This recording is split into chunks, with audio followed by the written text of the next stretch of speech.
Hey everybody, are you sure you're in the right place? This is Julie Christmas and you're at the Two Promoters One Pod live show. Please welcome to the stage your hosts, Kev and Jay!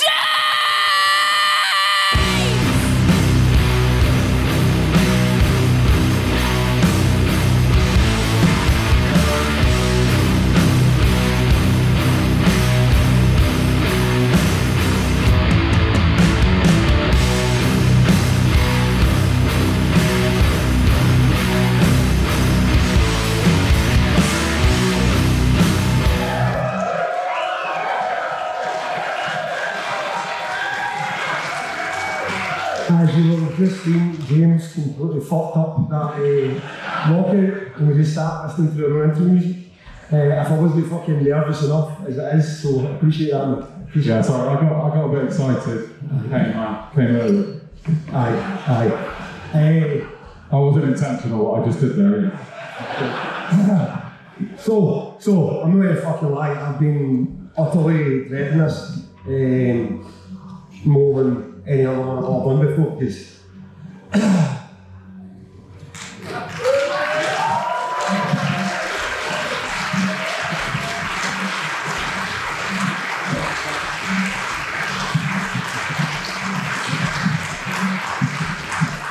So I'm going to try and hold this together for a couple of minutes so I can get to a story about me spraying shite in myself this weekend for Bry, who most of you know tragically passed away a couple of weeks ago. If you don't know, you've strolled into this Ted for shade. He was our friend, but also the reason we are sitting here today. When I started the podcast, before I'd even convinced James to do it with me, Bry was already on board, so I wouldn't even approach James to do Two Promoters One Pod if Bry wasn't there. He was the engine of the pod, he's the designer, the producer, the editor. Us two dummies sat and talked shit for an hour, and then he spent the last 5 hours getting it ready for you guys. So, a couple of weeks ago he tragically fell out at home and died. So this pod will be for him, but I also want to just get a couple of minutes before we get to the spraying shit stories to just tell you a bit about the guy. He was my friend for 20 years. I met him when we started Damnation. The very first poster was Bry's, the first merch was Bry's. Everywhere you look in my house is Bry, from my office to lanyards to fucking AAAs. So he's going to be a huge loss. Paul, who I organised Damnation with, very kindly put out QR codes, which I hope are stuck up somewhere for the GoFundMe for Bry's family, for his funeral, and try to give him a proper send-off. We'll make sure there's a QR code across at the merch tent too. So many of you have already donated, and anyone who supports Patreon, that money was also sent to the GoFundMe this month. Paul thought I'd get drunk one night and just donated twice, but the second time was your money. So I appreciate that massively. His family have been blown away by the support. He was a deeply personal guy, and he didn't really like to talk about himself. And I'm not sure just how much they knew how important it was. Okay, so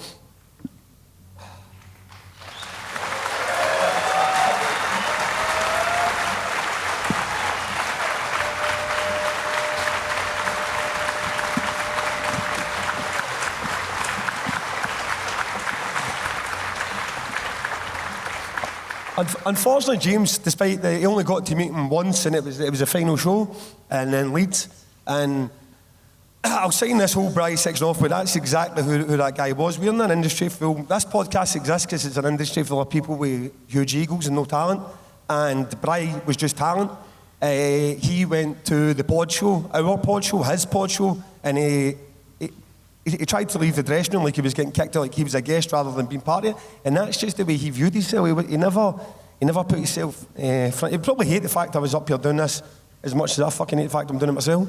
So, let's wake up the people that are still in their tents with this intro where we go again. This one's for Bry. All future fucking podcasts will be dedicated to Bry. ArcTanGent, we! Thank you, guys. Well done, mate.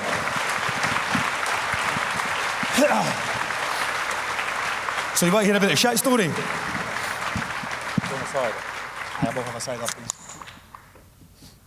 So, anyone listen to the Stinky Pete episode? And then went and watched the YouTube version so you could see my face when they were talking about like the shit getting spread. I was here for 20 minutes on Wednesday, and we came in, and thank you to everyone involved in ArcTanGent who gave me a fucking palace, and then my brother came in and ruining it. So I goes down to the toilets, but the only place that's been open so far at ATG for the artists and that is these row of 4 toilets, so they're pretty heavily bunged up already. I was like, that one's, I think it's not dropped properly at the front. I think with a couple of wee sprays we could get there. And no, I done the first spray, and I don't know how many people shite, maybe 100 people, sprayed up onto my leg. And if you watch that YouTube video, they say I squealed like a 6-year-old girl and ran immediately to the showers and almost fucking tore my leg off. So that was the start of my ArcTanGent, and I put my, that's and aye, it's been. So there's been there's quite a few poo stories. We're not gonna only talk about that, but my favourite one of the weekend is that yesterday, on those of you who've listened to the pod will have heard about Channel 2. So they basically deal with everything. It's actually Channel 3 this year. Those guys, like the Power Tool crew, who some of them are here, they deal with whatever happens. And we've got this neighbour just there. If you look at the back of the main stage in the VIP campsite, there's a house.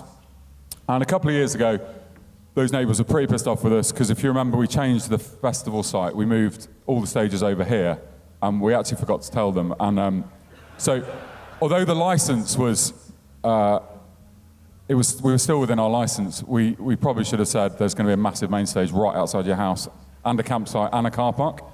So the relationship with them was a bit funky for a little bit, because they just felt like the festival got closer to them, which it had. And yesterday there was a radio call came out that in their garden somebody had done a shit in their garden. A VIP camper, I might add. So anyone, and their goat, the goats they've got, was eating the shit. So then it's like, right, Channel 3, who is solving this problem? Who's the phantom shit? You got a goat and it's eating shit. So in the end, because no one wanted to touch it, so that we paid, I hope you won't mind me saying, the head of security 50 quid to go into the neighbour's garden and remove the shit. So well done, Scott. That was good. Thank you.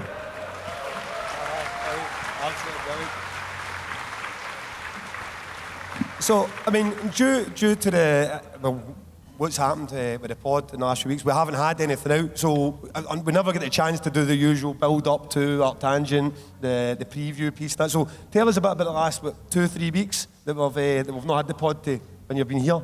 Yeah, so I mean, I've been here for like nearly 3 weeks. We talked about the marking out before. It's quite mad to think that 3 weeks ago, like, me, Rob, Miles and Toby, we drove into here, just behind us, and this field was entirely empty.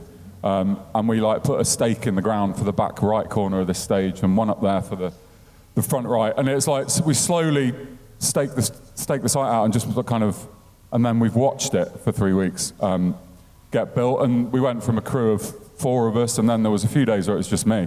And then there was 100 of us, and now probably there's 500 people working today. It's been really cool.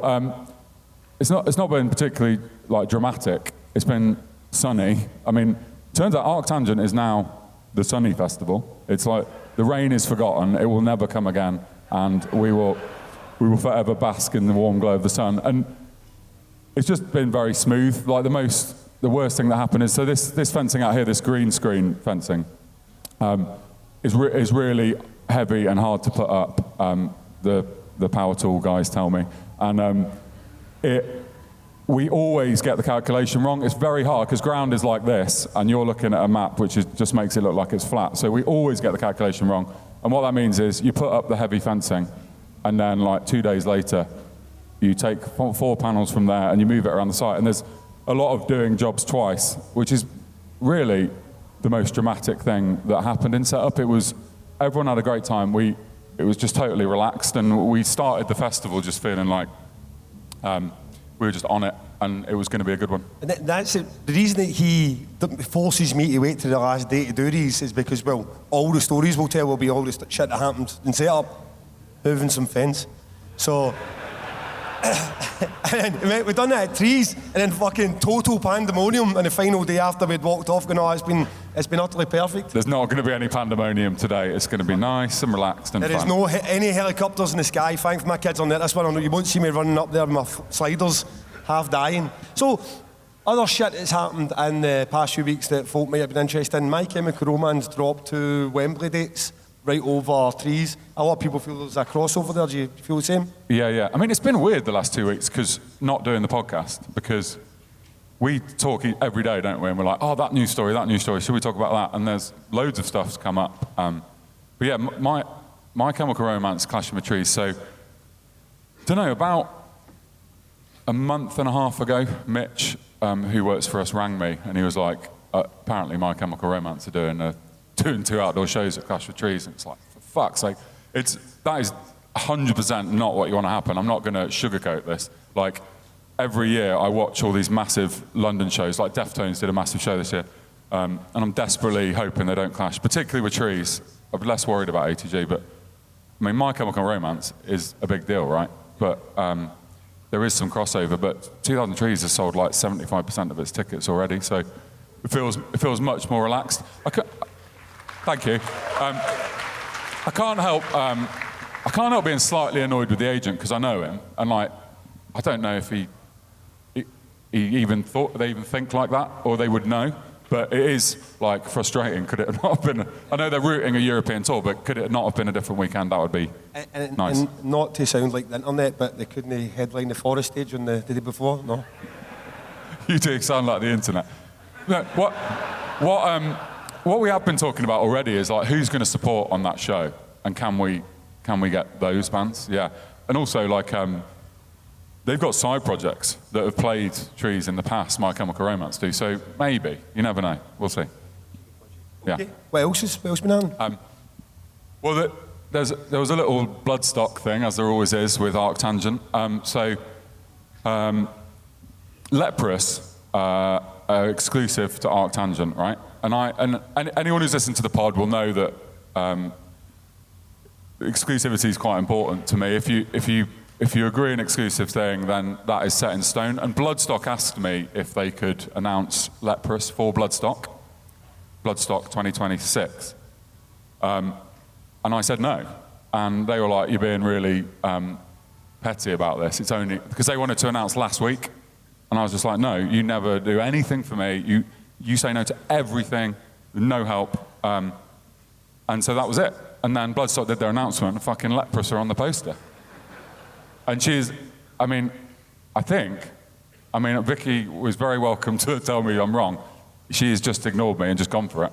And it's the fucking weird thing, because the whole industry, the whole setup of the booking is based on, I'm paying this much money for this much exclusivity. And it's like, if you get less exclusivity, it costs less money. And I had an exclusive. And was I being petty? I mean, I don't think so, because... No, because you need to apply the same rules. Because if that was happening with Damnation, to have a discussion and say, oh, well, Twos, I've got, pick a band, Death Heaven. And he said, right, okay, well, we must have, didn't we have like Ahab and, what was another one? And Armour, both in the poster at the same time. So if you're working in, it's a two-way street, then great, but one festival saying you can never announce a band and another one's just getting walked over. Well, you asked me not to announce Ahab. I said to you, which of these bands do you care about? And you said, I'd really rather it if you None. didn't. Only a joke, fuck's sake. You said you'd rather it if I didn't announce Ahab, and that's fine, absolutely fine. And I play nicely with all festivals, really, even with like downloads sometimes. And like, if I'm going to help you, you have to help me. It can't be a one-way thing. So it's a bit weird. I feel like there's more. I feel like this is just me like rolling the ball out into the.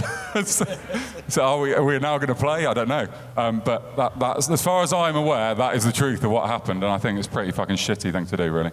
Okay, so next week's podcast will be the revenge of Bloodstock. So we've now been doing this for, 14, 15 months, and as each festival passes, it gets a little bit more intense. We've been recognised in some of the some of the fan interactions. It's and from my point of view, and I will only speak for me, it's all good, especially if it's a love the pod, Gav, and I'm away to buy your merch. I'm all for that. So, but there's been some extreme ones. And there was one guy get in touch through the forum to say that his girlfriend had been a wee bit over enthusiastic at Arab Strap. I don't know if they're here now. Yes, there's a legend up there, and there's the girl just about to put her head in their t-shirt. So I don't know if she's just easily impressed or she was on mushrooms, but she couldn't seem to grasp that I exist also out of YouTube. And she's just she's holding my arm with both of her hands, and she's going, "My fiance watches you every Thursday," and I was like, "Well, why are you so excited?" And she's like. And she's like, "No, I can't believe that it's you're here." And I was right, okay, well, should we not go and meet the fiancé if he's the guy that actually listens to the podcast?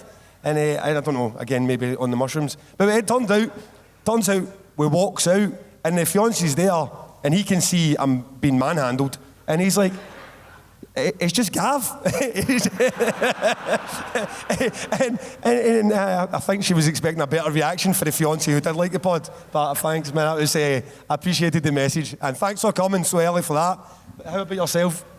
It's quite intense, isn't it? Like at Trees, because I had my boy with me, and it was really hot. I spent a lot of time backstage on the stages, so I didn't meet as many people maybe as normal. But this weekend, I spent most of my time out the front, and yeah, it's pretty intense. My favourite thing for people to do is take secret photos that they think you don't know they're doing. So, like, if anyone in here is taking a secret photo of me, I did notice you were doing it. And, like, there was two guys yesterday, I think it was in Maybe She Will, and they were, like, fucking doing a selfie, and then being like...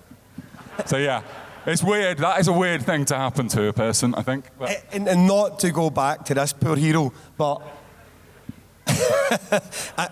Unless this one might not have been you, but they done the video one. Like, "Oh, I'm enjoying it," and then just stopped at me. and like, what are you supposed to do in that moment? You're just like, you're watching Arab Strap, like...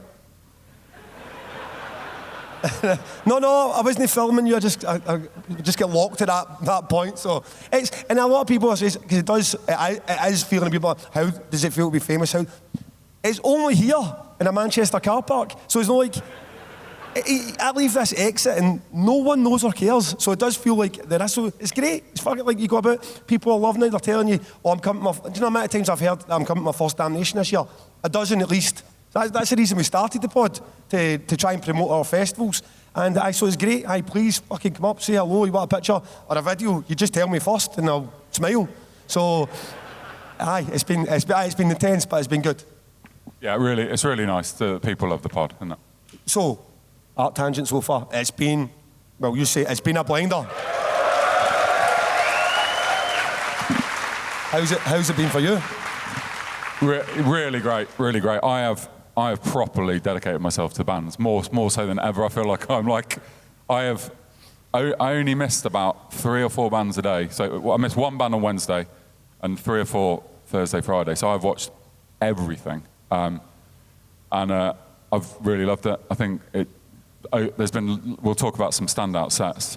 There's been a lot, I think, but the vibe on Wednesday, as always, is pretty fucking amazing, I thought. I mean, the Wednesday's a problem. The Wednesday's a problem, like, that just breaks your week. It done it to me last year, and then it done it again. It didn't help coming back from Mickey Mouse time in Florida, and then landing here, still with a jet lag, but that Wednesday and then getting up for the Thursday, it's a problem. And we should probably just touch on the fact that we've got this thing called Caravan Land over there where there's like about 10 of us that are all working and have been here for a few weeks, living in caravans. Working. And I made the mistake of about 3:30 in the morning inviting Gab into Caravan Land. And then I went to bed. It became Carnage Land. I went to bed, and the next morning everyone just looked a little bit pissed off, and I was like, what's going on? And basically Gav, I don't exactly know what he did, but he woke everybody up in Caravan Land at 4:30 a.m., which is not very professional. As Miley Cyrus says, I came in like a wrecking ball. So sorry if anyone was woken up that had to work the next morning. So the Wednesday I spent quite a bit of time in that shower, getting the shit off my leg. After that, again, in time for You Don't Know Light, who were were incredible. And you can always tell when like a post-rock or a post-metal band is like, because our bubble, because my brother is here, and that was one of the bands he loves, so good shout with them, I suppose me, because I was the guy who booked them first. And then, Mordruna, like opening up the main stage. Oh, was it worth it for the Mordruna? Yeah, I mean, I feel like that whole opening the main stage thing that's not like the norm. When we announced it, it was a one-off, I think. I don't think we're going to do main stage Wednesday next year. I actually don't think it's the right thing to do on Wednesday. I think having a nice little relax, we don't need to run around. We'll just stay here by this bar and watch bands. It's probably better on Wednesday for me. But they were really good. Their like stage setup, the way they did it, it was mad for me. Like we'd been stood in that tent all week watching it get built, and it's just a stage, right? It's just a black stage, and the way they dressed it and made it look way deeper than it is, and those like the shadows they had of themselves playing, fucking cool. I mean, like really clever use of light and stuff. I thought they were amazing. My actual band of the day on Wednesday was the first band, I meant to text them this morning to check the pronunciation, but... Do you want me to pronounce it? Yeah, yes, I do. Zanzoid? Yeah, great, yeah. Something like that. Sans foi? I don't know. Sans foi. They were amazing. They sound like Portishead playing the Mars Volta. I mean, I've seen them a few times, but never like that, never realised quite how good they were, so I thought that was amazing. And then, yeah, it was just a great day. Slift, because I missed Slift last year. I thought Slift were fucking brilliant on Wednesday, so, yeah. Yeah, it was good. And then What did you see Thursday? I was into... So firstly, we lost to see... Are the miserable bastards here? Oh, yeah. Fucking hiding, man. Couldn't fucking make me greet yesterday, halfway through Departure songs. Leaves the stage, comes down to give me a cuddle like it wasn't hard enough. And I'm like, Matt, come down and get you soon, mate. We'll get you soon. We lost to see, so that's... I mean, how good a band you need to be when you go on the main stage, blow it away, and you don't even play anything off your best record. They were incredible. Meryl Streep, and I went for a dose of happiness of We Lost the Sea to Meryl Streep, talk about landlords and fucking dead children. It was, you need to book some comedians next year. It was like, we'll touch on this in a minute, but there's not a lot of happy music here. I mean, seriously, lots of people have said to me they spent most of yesterday like crying. Yesterday was a train wreck. This is just warming up. Because Wednesday and Thursday, despite like I hope Sally Baker, Bry's best pal's here, I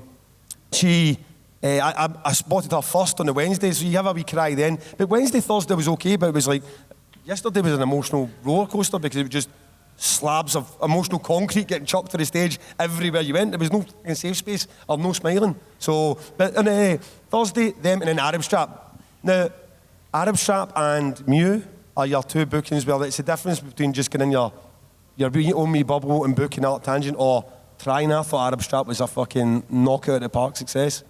Yeah, completely agree. It worked perfect, didn't it? It was great. Like it was busy.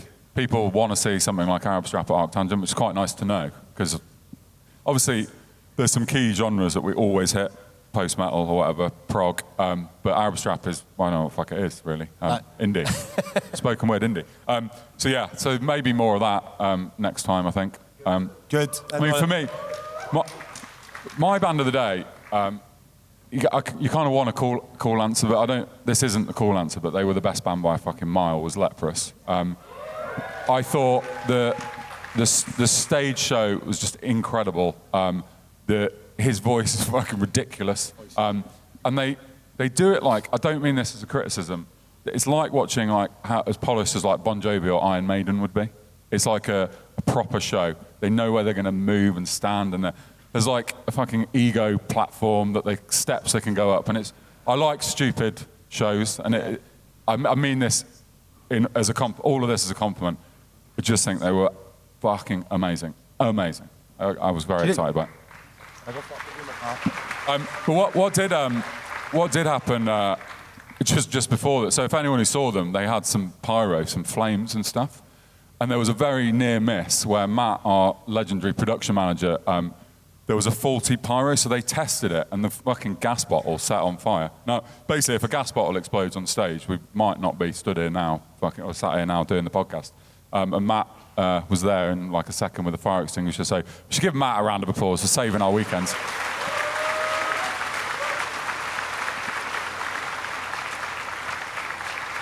Anyone else for the Thursday? No, well, my list on Friday is long, so let's go Friday. Yeah. Friday. Now this was, oh Jesus, Friday was unreal. I mean, arguably maybe the best day of any ArcTanGent. It started fucking heavy with Overhead the Albatross, and then it. I mean, listen, I'm on the hype train with this band anyway, but I'm fucking ride or die now with these guys. They don't even know Bry. They don't even know Bry, and I'm not going to name names out of respect for Bry, but I know the work he's done for some bands that have done fuck all, not even shared a link for him, and they are putting them up on the fucking main stage. So, legends, I'll always have your back, boys. I've deeply appreciated, and it got back to the family as well. So, that was class. And let's face it, they're fucking brilliant. That aside, that was some start to the day. Loved them. Then Ithaca, enjoyed them. Them Skewer, man. A round of applause for me. Dim Skewer was mad.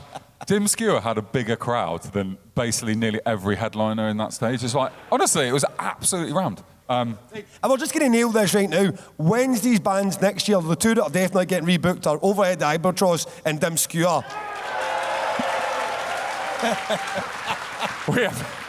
That is unofficial, not a booking. I don't mind disappointing the fans, but not the bands. So they're all like, fuck yeah, it's fucking great.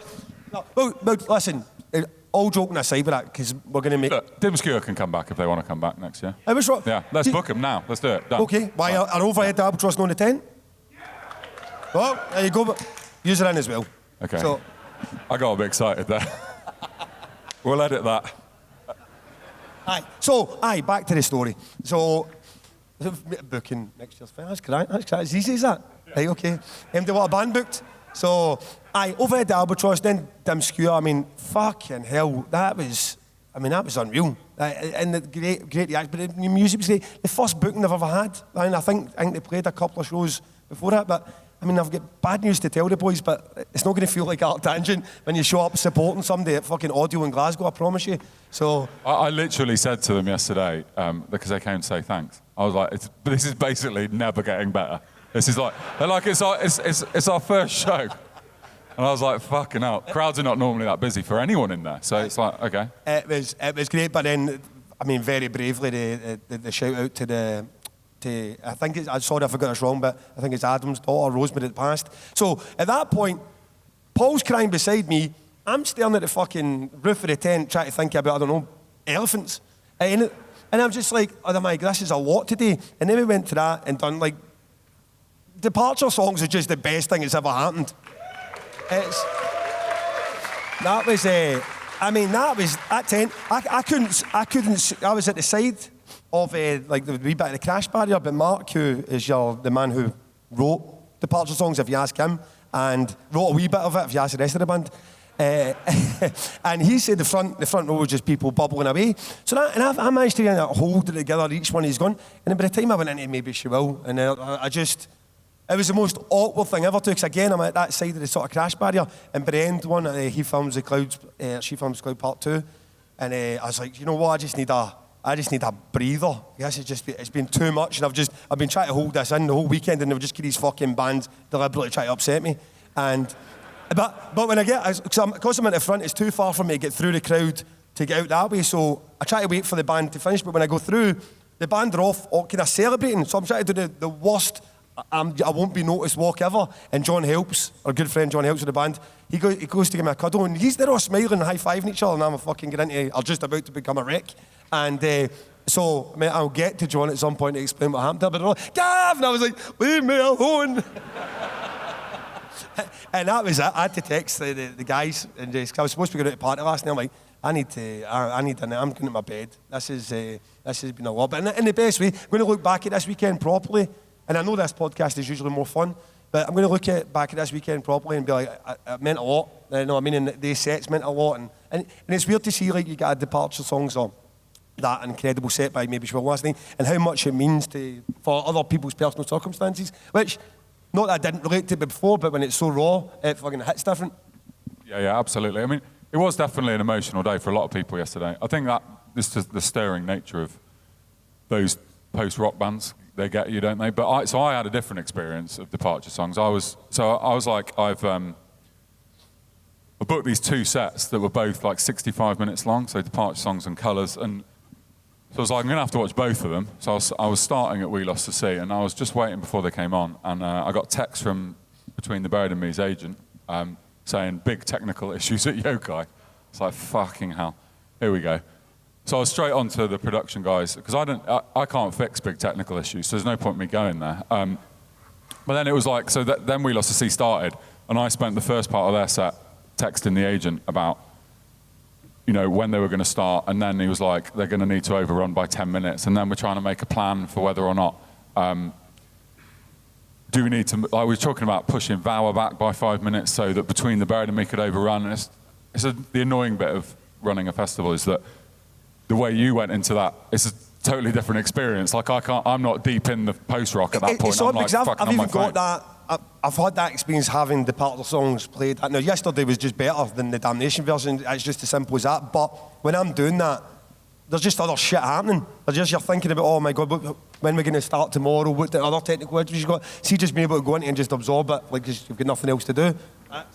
No, and I can never watch bands like that at either of our festivals, and that's why I do a lot of half and halfing, because actually I can't go deep into it like a fan would, like I would if I was at Damnation. But I mean, some highlights for me from yesterday. I think I don't want to talk about Future Left again because it's boring, but they are the best band in the world ever. It's not too late to get into them if you haven't yet. They're fucking amazing. I thought Carnival were brilliant. I'm not actually a Carnival listener, really. I thought they were amazing. The highlight of the day, I am so fucking happy to say, was the Walpurgis Black Sabbath tribute set on the Silent Disco. I was really worried because Mike had got in contact and been like, after Ozzy died, he was like, look, I want to do something at ArcTanGent. I was like, I've got no slots.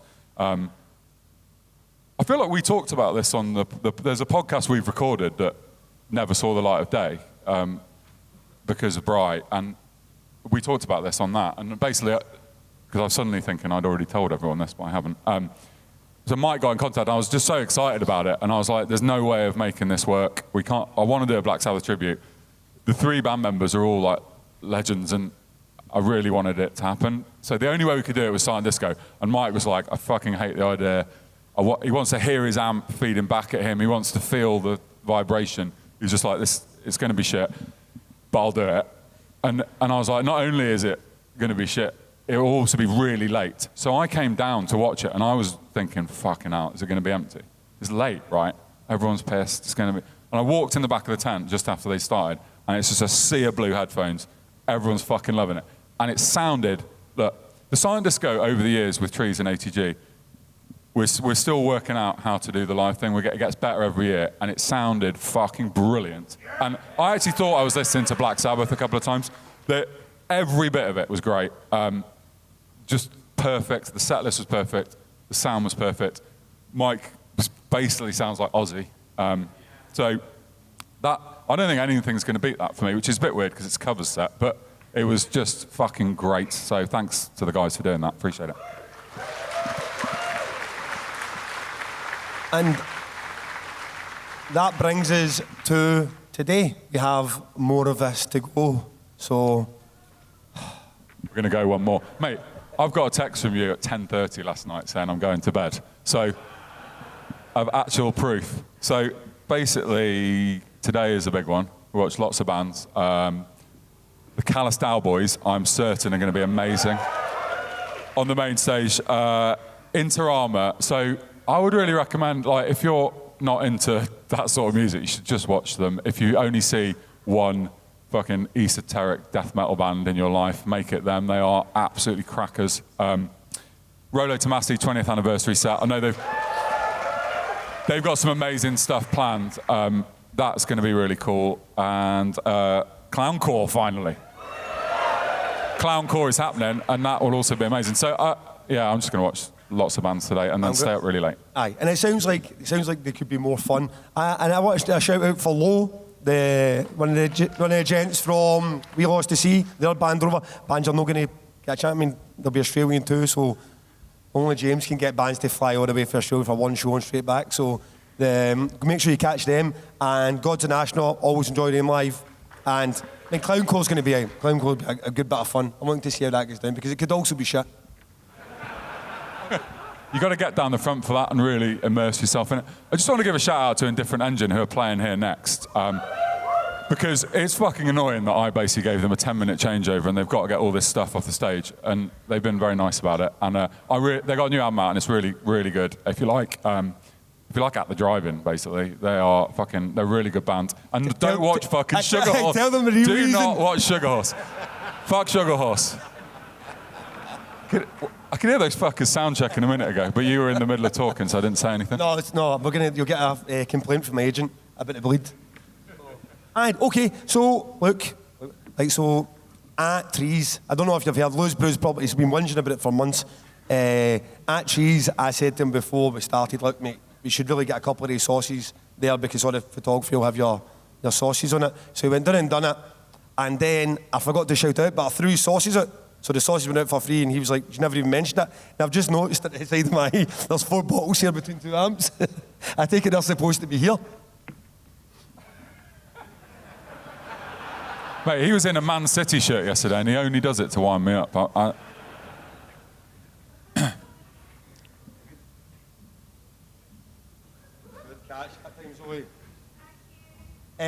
So, Lou's fucking Brews.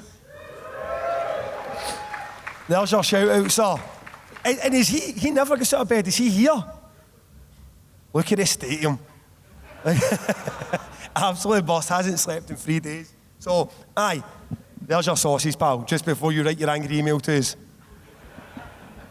Let's say, also who got done a bad one for Eyesore merch are involved with the pod because they want exposure and they're here at this site with their tent, and they should have got 2 or 3 weeks of podcast saying, go and support Eyesore merch, they support us, which obviously we never done. So if you do need merch that isn't the band merch, please go and check those guys out. They're heavily involved in the underground scene, have been with us for 15 years. Brilliant guys, massive music fans, and aye, support them because they support us. He's a nice guy as well. He said hi a couple of times. I'm leading you up to the sales pitch for you to sell some ArcTanGent tickets. Mate, it's always the awkward bit of the podcast. No, look, so genuinely, the sales for 2,000 Trees for next year we have done like 75% of our sales. It is mad. And I want everyone to know that makes a huge difference to just us being able to sleep at night, basically. It's like, it's a very, very risky thing we do, putting on this festival and Trees. Costs a lot of money, and if we know people are going to come, then it relaxes us, and it ensures us being independent and keeps us going. So tickets are on sale already now. They're 30% off. They will never be cheaper than they are right now. You've got a week to get them. This is a secret, don't tell anyone. There is a Pod 10 discount to give you an extra 10%, or I think We Go Again is also a discount code. Maybe it's for the same percent, or maybe it's different. Who knows? You'll have to go there to find out. But please support us. Please buy a ticket in the next week. I've already booked some bands for next year, and it's going to be a good one. Overhead albatross. Yeah. So yeah, thanks. We appreciate your support. So please, yeah. And finally, I wore this. I know James. I was lining them up for the whole Steve Harris. Wear your own merch stuff. It's the last design that Brian ever done was, and it's got his signature. Here I vow, words I go. Guy, I'm on a podcast. Hear me now, words I vow, we will go again. So if it's over there, it's the last design that he'll ever do for us, obviously. It's there. It's a fucking cracker. So aye, it's that and the joggies. So thanks for all that. We've got a couple of questions here that we've pre-planned. After that, if I've got time for 1 or 2 afterwards, we'll do it. So I had a guy, had a Welsh name, so I just forgot it. But his surname was Squires. So Mr. Squires, is he? There you go. What is your name, mate? Exactly. So, who the fuck calls her Wayne Yayin? So, he's, this is actually class. Sorry for taking the piss. He you've become a promoter because of the pod. So he's going to go into the murky waters. Oh, the innocence.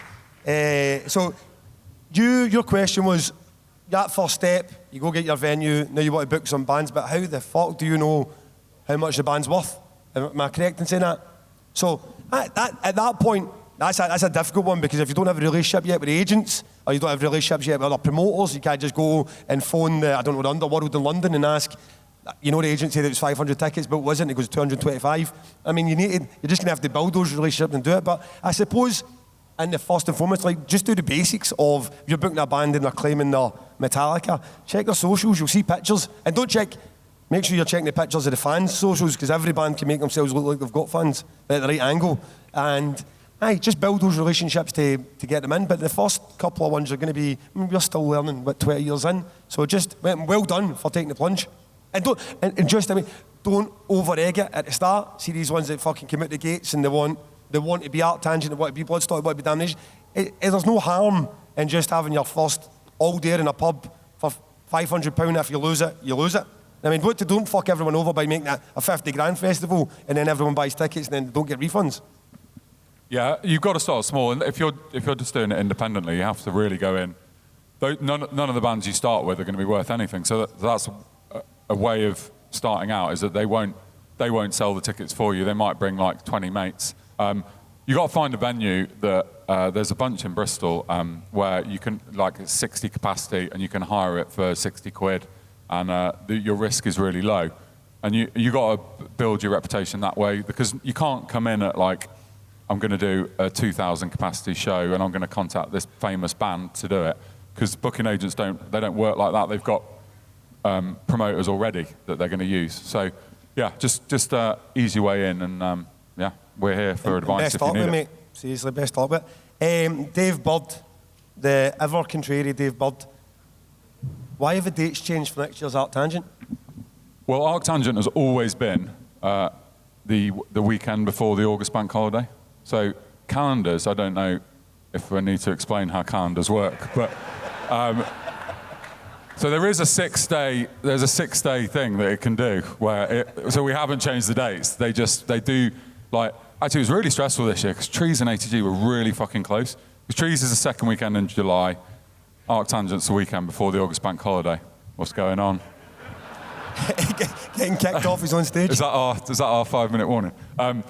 And yeah, they got closer, and next year they moved farther apart, which feels much more relaxing for me. So yeah, the date, I was about to tell you what the dates of ArcTanGent are next year, but I have no idea. I'm looking at the front row. No one knows. Okay, good. Is Alan with us? Right, okay, we've got time. I don't want to take up too much. Let's give Indifferent Engine the chance to get a proper changeover. If anybody's got a question,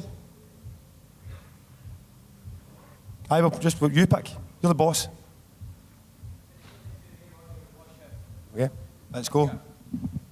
Remember the rules. Needs to be a good question. Nothing about data capture. Sorry. We're going long. Fucking hell. Alan, you should have picked something further away.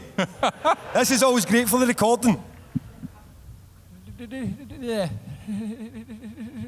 One for James, how did Mew come about, and did they react to playing the metal 2 seconds, festival? mate. It's not in the monitors at all, so I can't actually hear you. Yeah, sorry, hang on. But how did Mew come about? I didn't react to playing a metal festival. I never got the wild card for sleeping next to you.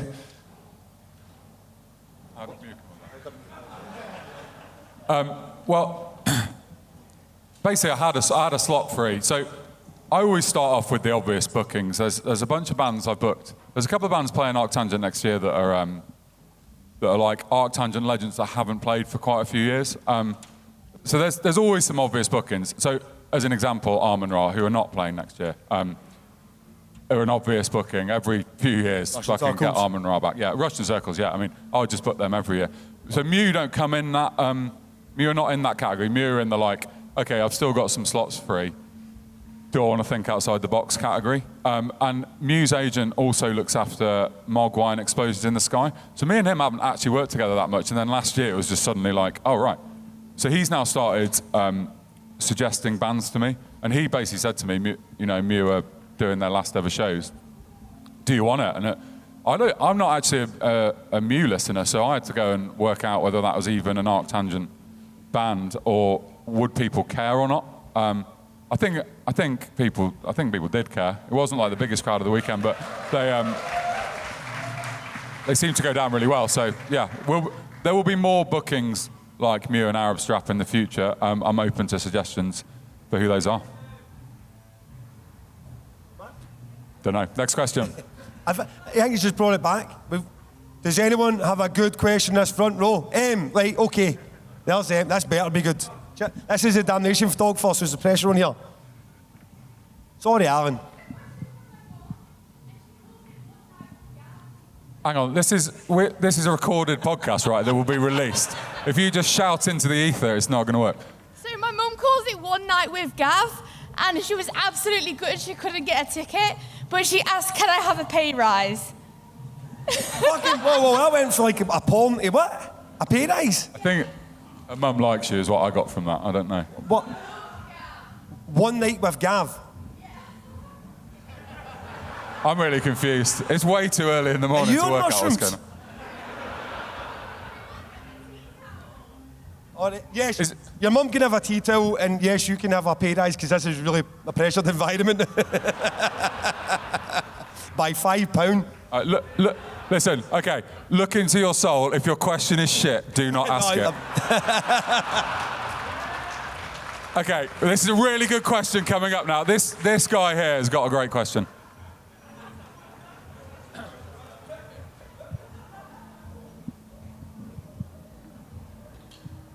Could we get a Gav versus James silent disco set?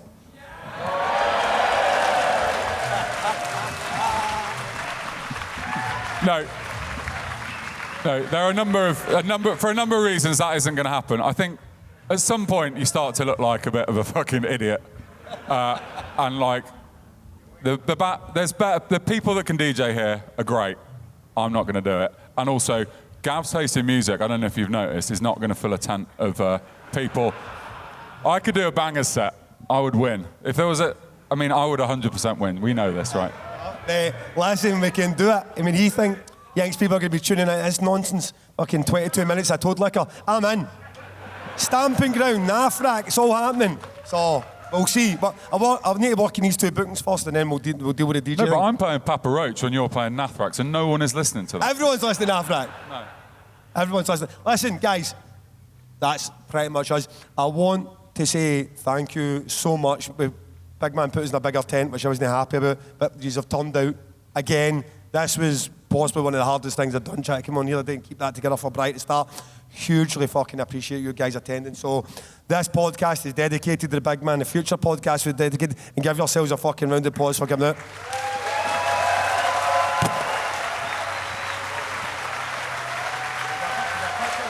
Thank you, cheers.